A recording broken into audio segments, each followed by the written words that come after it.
sini saya akan menjelaskan fungsi-fungsi dan cara kerja dari kodingan-kodingan yang ada pada keranjang boba ini untuk memenuhi tugas 5 saya. Baiklah, yang pertama di sini ada kelas keranjang. Kelas keranjang yaitu untuk mempresentasikan data keranjang. Yang selanjutnya ada definite. Definite itu adalah metode konstruktor yang digunakan untuk menginisialisasi atribut yang dengan ada namanya nama dan kapasitas. Self nama, self kapasitas.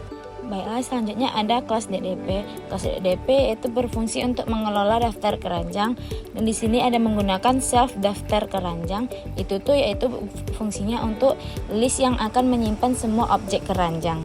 Di dalam kelas DDP ini menggunakan beberapa banyak metode, yaitu yang pertama metode beli, jual, ubah kapasitas, ubah nama, lihat semua, dan total kapasitas. Dan di sini metode def beli ini berfungsi untuk menambahkan keranjang baru dengan nama dan kapasitas tertentu. Dan metode def jual berfungsi untuk menghapus keranjang dari daftar berdasarkan indeks. Dan kenapa di metode jual ini menggunakan if dan else? Karena jika indeksnya itu valid, maka indeks besar sama dengan 0, yaitu tidak negatif karena daftar dimulai dari indeks 0. Dan indeks kecil len, yaitu dalam kurung self daftar keranjang, tidak melebihi jumlah elemen dalam daftar. Kenapa? Karena jika indeks tidak valid, Python akan menghasilkan error saat mencoba mengakses atau menghapus elemen dari daftar. Fungsi if yaitu menghapus keranjang pada indeks yang valid menggunakan metode pop. Yang kedua yaitu menyimpan objek keranjang yang dihapus ke variabel keranjang untuk menampilkan informasi keranjang yang dihapus. Dan yang ketiga, mencetak pesan sukses beserta detail keranjang yang dihapus. Fungsi else yaitu menangani kasus ketika indeks tidak valid, misalnya negatif atau lebih besar atau equal dari panjang daftar.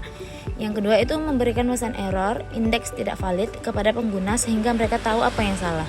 Selanjutnya itu metode ubah kapasitas. Metode ubah kapasitas ini berfungsi untuk mengubah kapasitas keranjang tertentu. Selanjutnya itu ada metode ubah nama. Metode ubah nama berfungsi untuk mengubah nama keranjang tertentu berdasarkan indeks. Di dalam metode ubah nama ada parameter 2 yaitu indeks dan nama baru.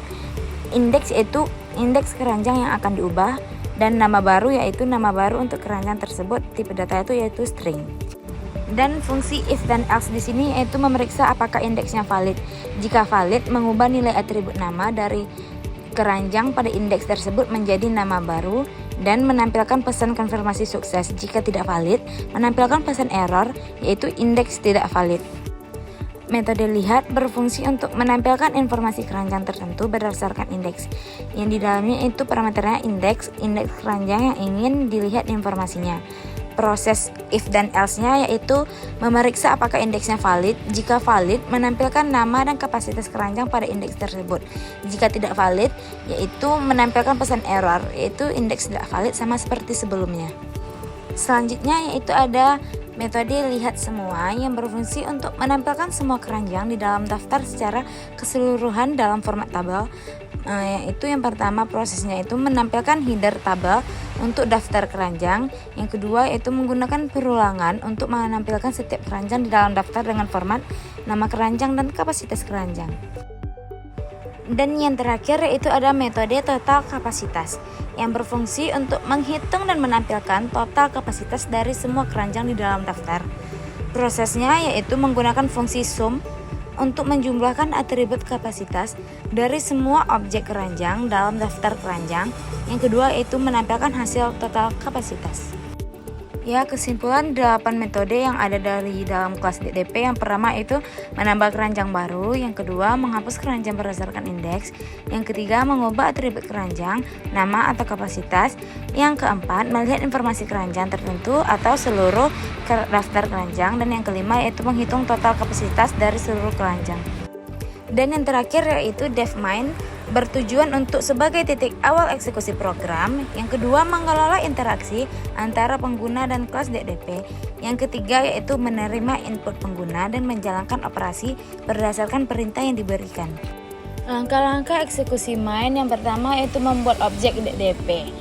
D_DP sama dengan DDP yang bertujuan untuk objek ini digunakan untuk mengelola keranjang selama program berjalan. Yang kedua yaitu N sama dengan input, masukkan banyak operasi yang berfungsi untuk meminta pengguna untuk memasukkan jumlah operasi yang dilakukan. Prosesnya itu input yang dimasukkan pengguna diubah menjadi type integer.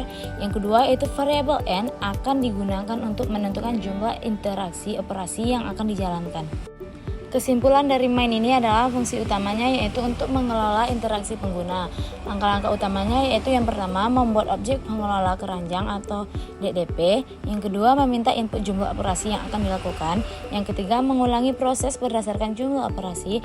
Yang keempat yaitu menerjemahkan input pengguna ke metode yang sesuai dalam objek DDP. Outputnya yaitu program memberikan respon sesuai operasi yang dimasukkan seperti menambahkan, mengubah, menghapus, atau menampilkan data keranjang. Nah, setelah selesai semuanya, kita akan mencoba menjalankan codingannya. Yang pertama itu ketika sudah dijalankan yang keluar yang pertama yaitu masukkan banyak operasi. Nah, di sini kita akan memasukkan operasinya 7. Yang keluar yang pertama itu operasi 1, kita bikin situ beli ke RJ1 5, maka hasil yang keluar akan berhasil menambahkan ke RJ1 dengan kapasitas 5 dan begitu juga dengan seterusnya.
Dan inilah hasil output dari keseluruhan codingan yang kita bikin tadi. Terima kasih.